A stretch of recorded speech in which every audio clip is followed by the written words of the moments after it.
आपके साथ तान्या सिंह। जी हाँ, बिहार विधानसभा चुनाव 2020 की सरगर्मियां तेज हो गई हैं और सभी राजनीतिक दलों के बीच एक अलग सी प्रतिस्पर्धा की लहर दौड़ती दिख रही है। जी हाँ, और साथ ही साथ सभी पार्टियां एक दूसरे को पीछे छोड़ आगे निकलने की दौड़ में लगे हुए हैं। इसी बीच पटना साहिब के कांग्रेस प्रत्याशी प्रवीण सिंह कुशवाहा भी पूरी तैयारी के साथ मैदान में उतर चुके हैं। इसी क्रम में हमारी टीम भी पहुंची है पटना साहिब विधानसभा क्षेत्र में और वहां उनकी बात प्रवीण सिंह कुशवाहा जी के समर्थक इस्माइल अहमद से हुई। नमस्कार, आप देख रहे हैं केलांचल टाइम्स और आज हमारे समक्ष मौजूद हैं इस्माइल अहमद जी, जो कि रोटरी क्लब के प्रेसिडेंट हैं। तो सबसे पहले मैं सर आपका स्वागत करती हूँ केलांचल टाइम्स में। तो सर, मेरा सबसे पहला सवाल आपसे ये है कि आप प्रवीण कुशवाहा जी को और उनकी पार्टी को क्यों सपोर्ट कर रहे हैं?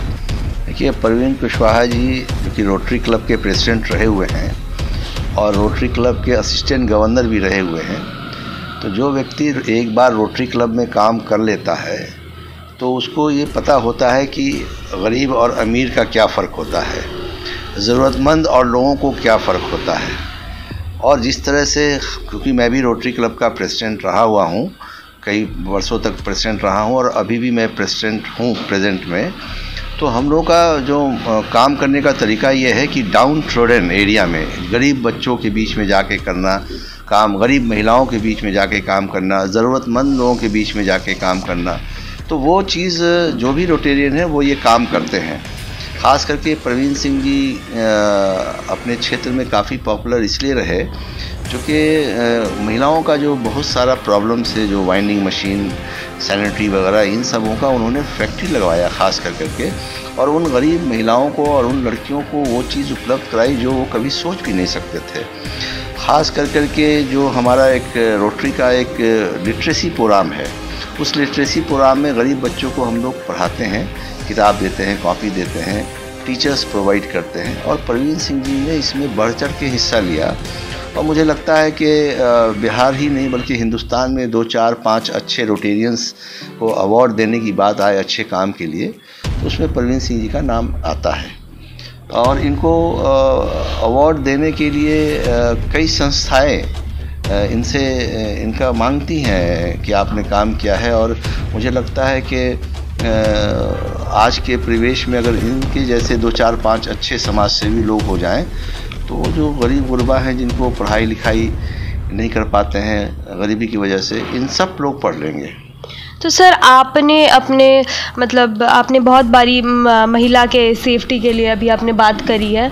तो अगर प्रवीण जी जीतते हैं क्षेत्र से, तो जैसे कि हम जानते हैं कि बिहार में महिला सेफ्टी इसको इशू को लेके बहुत बड़ा ये इशू है, बहुत इम्पॉर्टेंट चीज़ है जो कि हर लोग नहीं समझ पाते हैं। तो आप इस पे क्या कहना चाहेंगे कि अगर सर जीत के आते हैं तो महिलाओं के लिए वो क्या क्या करेंगे? हाँ बिल्कुल, चूँकि जो पिछले 10-15 साल 20 साल से उनका जो जीवन गुजरा है, ख़ास करके बच्चियों के लिए और महिलाओं के लिए जो उन्होंने काम किया है वो सराहनीय है। और मुझे लगता है कि अगर वो जीत के आते हैं तो जो पटना जिस कंस्टिट्यूंसी से वो लड़ रहे हैं वहाँ की महिलाओं को बहुत फ़ायदा होगा। ख़ास करके उनका जो इलाका है बड़ी गरीब इलाका है और जो महिलाएं हैं वो रोज़ी रोटी के लिए दिन भर काम करती हैं और अपने परिवार को पालन पोषण करती हैं। मुझे लगता है कि अगर प्रवीण सिंह जी जीत के आते हैं तो उन महिलाओं के लिए ज़रूर, उत्थान के लिए ज़रूर अच्छा काम करेंगे।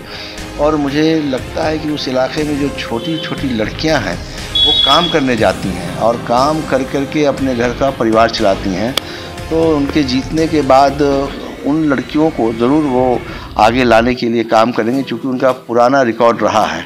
और जिस तरह से उन्होंने ख़ास करके गरीब गुरबाओं के बीच में काम किया, झुग्गी झोंपड़ियों में काम किया है और हेल्थ हाइजीन के लिए काम किया है, एजुकेशन के लिए काम किया है, तो वो सराहनीय काम उनका रहा है। तो उस क्षेत्र की जनता बहुत ही भाग्यशाली होगी अगर ये जीत करके आते हैं, तो उनको काफ़ी सहयोग उनसे मिलेगा।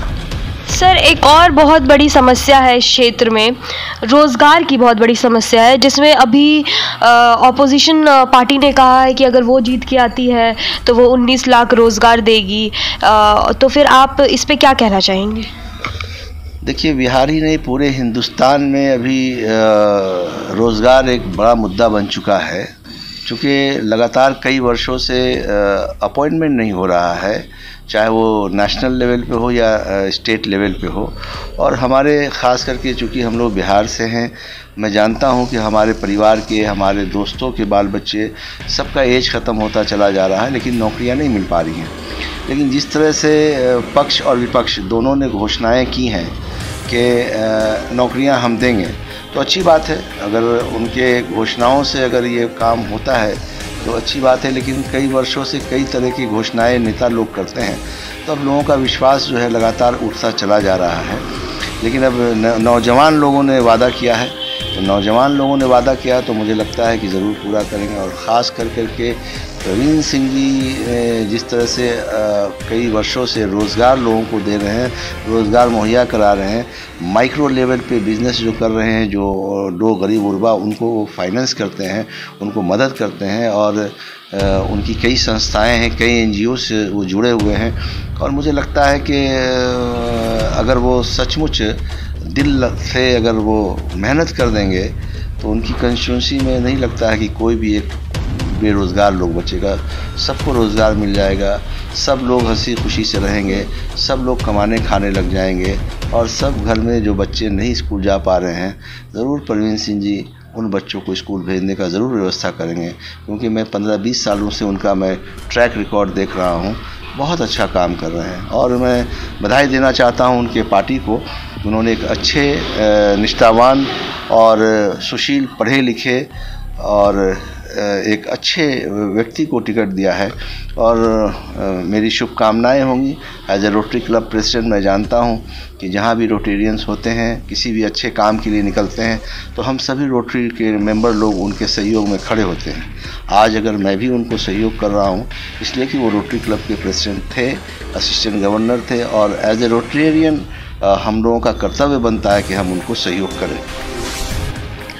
सर, जैसा कि यहाँ पे जो एजुकेशन है वो भी एक बहुत बड़ा इशू है कि यहाँ स्कूल्स नहीं है ढंग के। पटना साहिब में देखा जाए तो गिने चुने स्कूल्स हैं, और जहाँ तक देखा जाए तो आपका झुकाव एजुकेशन की ओर बहुत ज़्यादा है। आपका काफ़ी सारे स्कूल्स और एजुकेशन इंस्टीट्यूशन से जुड़े हुए हैं, तो सर आप इस पे क्या कहना चाहेंगे कि कितना इम्पॉर्टेंट है इस चीज़ पे फोकस करना, क्यों है और कैसे किया जाए?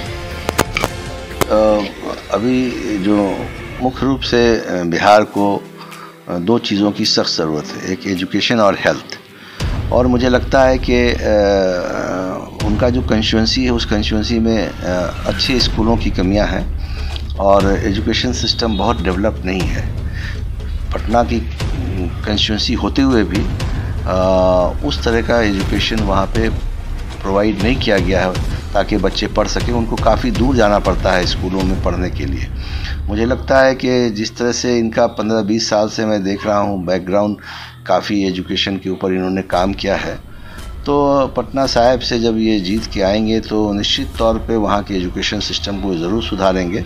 और लोगों की जो उम्मीद है कि वहाँ के बच्चों को दूर नहीं जाना पड़े पढ़ने के लिए, उस उम्मीद को वो ज़रूर पूरा करेंगे। और अभी मैं भी चाहता हूँ कि हमारा एजुकेशन सिस्टम डेवलप हो। बिहार सरकार ने भी काफ़ी कोशिश की है और प्राइवेट स्कूल में भी काफ़ी अच्छे स्कूल्स खुल रहे हैं। और आज बिहार का जो एजुकेशन सिस्टम है वो आप जानते ही हैं कि प्राइवेट स्कूलों की वजह से है।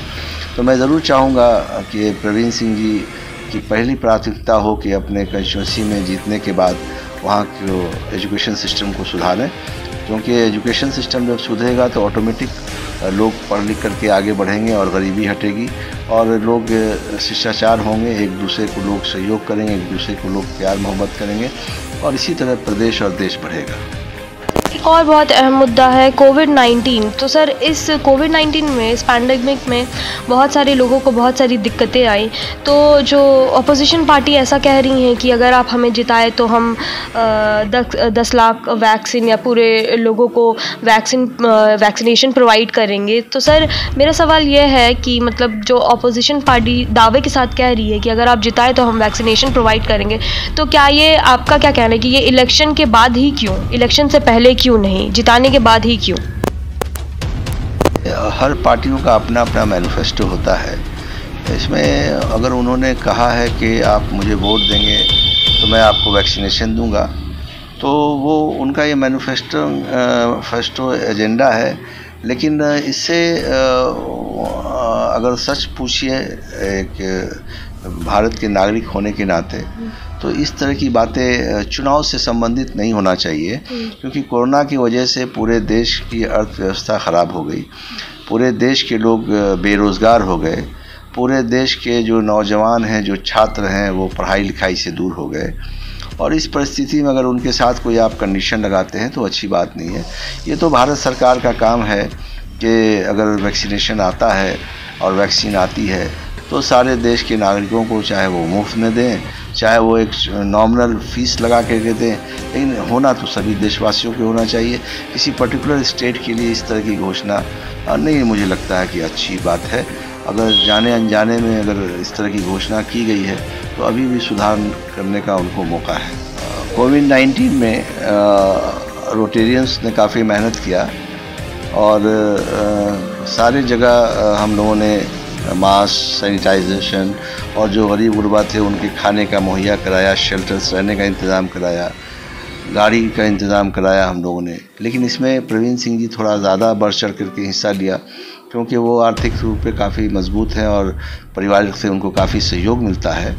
और मैं बोलना चाहूँगा कि इस तरह के रोटेरियंस जो हम लोगों के साथ जुड़े हुए हैं, हम लोग भाग्यशाली हैं कि इस तरह के रोटेरियंस आगे बढ़ चढ़ के काम करते हैं। और पैंडेमिक में इन्होंने पिछले 6-7 महीनों से लगातार लोगों के बीच में काम किया। राशन बांटना एक बहुत बड़ा पुण्य का काम है। हज़ार लोगों को खाने पीने का इन्होंने व्यवस्था कराया, हज़ार लोगों को इन्होंने मास्क दिया, यानी जो भी हो सकता था एक अच्छे नागरिक होने के नाते उन्होंने सहयोग किया। तो इससे पता चलता है कि उनकी जो सोच है कैसे गरीबों को, ज़रूरतमंद लोगों को मदद करें। और ख़ास करके इस कोविड-19 में सब लोग अपने अपने जान बचाने में लगे हुए थे। लोग बाहर नहीं निकल रहे थे डर से, और प्रवीण सिंह बिना झिझक के, डर के हर जगह घूम रहे थे, लोगों की मदद में जा रहे थे। तो ये दर्शाता है कि उनकी सोच है कि सबको लेके चलने के लिए। तो जब वो पावर में नहीं थे तो इतना काम कर रहे थे। मुझे लगता है कि जिस दिन वो जीत करके आएंगे तो लोगों को काफ़ी और आगे बढ़ाने में, मदद करने में ज़रूर सहयोग करेंगे। तो सर, आप जनता को क्या संदेश देना चाहेंगे कि वो क्यों प्रवीण जी को सपोर्ट करें, उनका पूरा सपोर्ट प्रवीण जी को क्यों जाए, और अगर प्रवीण जी आते तो उनके लिए वो क्या विकास करेंगे, क्या उनकी मदद करेंगे? तो जनता के लिए एक मैसेज दे दीजिए सर। मैं निश्चित तौर पे मैं कहूँगा कि लोग उस कंस्टिट्यूंसी की भाग्यशाली हैं कि उनको एक बहुत ही यंग, डायनेमिक, स्मार्ट, पढ़ा लिखा कैंडिडेट मिला है, स्वच्छ, साफ सुथरा, और अपने परिवार के सहयोग से और अपने सहयोग से लोगों के उत्थान में जितना भी हो सके वो काम करने की क्षमता रखता है। और वो व्यक्ति पिछले 15-20 सालों से लगातार लोगों को सहयोग कर रहे हैं। तो मुझे लगता है कि वहाँ की जनता को बिना शर्त और बिना संदेह के प्रवीण सिंह को जिताना चाहिए। और मैं ज़रूर कहूँगा कि पटना में लगभग 700 से ज़्यादा रोटरी क्लब के मेंबर हैं, और सब बड़े बड़े लोग हैं, प्रतिष्ठित लोग हैं। यहाँ के जितने रिनोड डॉक्टर्स हैं, रिनोड इंजीनियर हैं, रिनोड प्रोफेसर्स हैं, रिनोड बिजनेसमैन हैं, चाहे वो IMA से बिलोंग्स करते हों, चाहे वो इंडस्ट्रियल एसोसिएशन से बिलोंग करते हों, चाहे वो स्कूल एसोसिएशन से बिलोंग करते हों, ये सारे पटना के रोटरी क्लब के मेंबर, 700 से ज़्यादा पटना के प्रतिष्ठित व्यक्ति प्रवीण सिंह को जिताने के लिए उनके कंस्टिट्यूंसी में काम कर रहे हैं। तो नेचुरली जब इतने बड़े बड़े लोग जब उनको जिताने के लिए काम कर रहे हैं और जब वो जीत कर आएंगे तो निश्चित तौर पे उनकी बाध्यता होगी उस कंस्टिट्यूंसी को प्रमोट करने की, उस कंस्टिट्यूंसी को डेवलप करने की, वहाँ के लोगों के वो उत्थान करने के लिए। क्योंकि उनको समझ में आ रहा है कि वो जीते हैं इसलिए नहीं कि वो बहुत अच्छे थे, इसलिए वो जीते कि उनके साथ अच्छे लोग जुड़े हुए थे। उनके साथ पटना के 700 ज़्यादा प्रतिष्ठित व्यक्ति जो पटना के नामी गिरामी लोग हैं वो उनके सहयोग में खड़े थे। तो उनके चेहरे को देख करके उनके सम्मान में वहाँ के लोगों को डेवलप कराने के लिए उनको काम करना होगा। और मैं निश्चित तौर पर कहूँगा कि बिहार में अगर 243 कंस्टिट्यूंसी में अगर एक कंस्टिट्यूंसी सबसे ज़्यादा विकसित होगी अगले 5 सालों में, तो वो पटना साहिब होगी और परवीन सिंह के नेतृत्व में होगी। मुझे पूरा विश्वास है, क्योंकि उनका 15-20 साल का काम किया हुआ जो ट्रैक रिकॉर्ड मैं देख रहा हूँ, जब वो कभी सोचे भी नहीं थे कि मुझे विधायक बनना है, तब इतना काम कर रहे थे। तो एक विधायक होने के बाद कितना काम करेंगे जिसकी आप कल्पना नहीं कर सकते हैं। तो मैं फिर एक बार तमाम उस कंस्टिट्यूंसी के मतदाताओं से मैं रिक्वेस्ट करूंगा कि प्रवीण सिंह को आप जिता रहे हैं, ज़रूर जिताइए, लेकिन ये ज़रूर समझिएगा कि आप जो वोटर्स हैं, आपका तो सहयोग रहेगा ही उनके लिए, लेकिन 700 से ज़्यादा जो पटना के प्रतिष्ठित व्यक्ति हैं, उनका भी छत्र छाया आप लोगों के लिए रहेगा और आपके लिए लड़ाई लड़ते रहेंगे और प्रवीण सिंह से ज़बरदस्ती आपका काम कराते रहेंगे। और जो चीज़ आपने आज़ादी के बाद अभी तक आपको मुहैया नहीं करा पाई, चाहे कोई भी सरकार हो, वो 5 साल में निश्चित तौर पे प्रवीण सिंह आपको मुहैया कराएंगे। इन्हीं बातों के साथ फिर से आप सभी मतदाताओं को बहुत बहुत धन्यवाद। जय हिंद, जय भारत।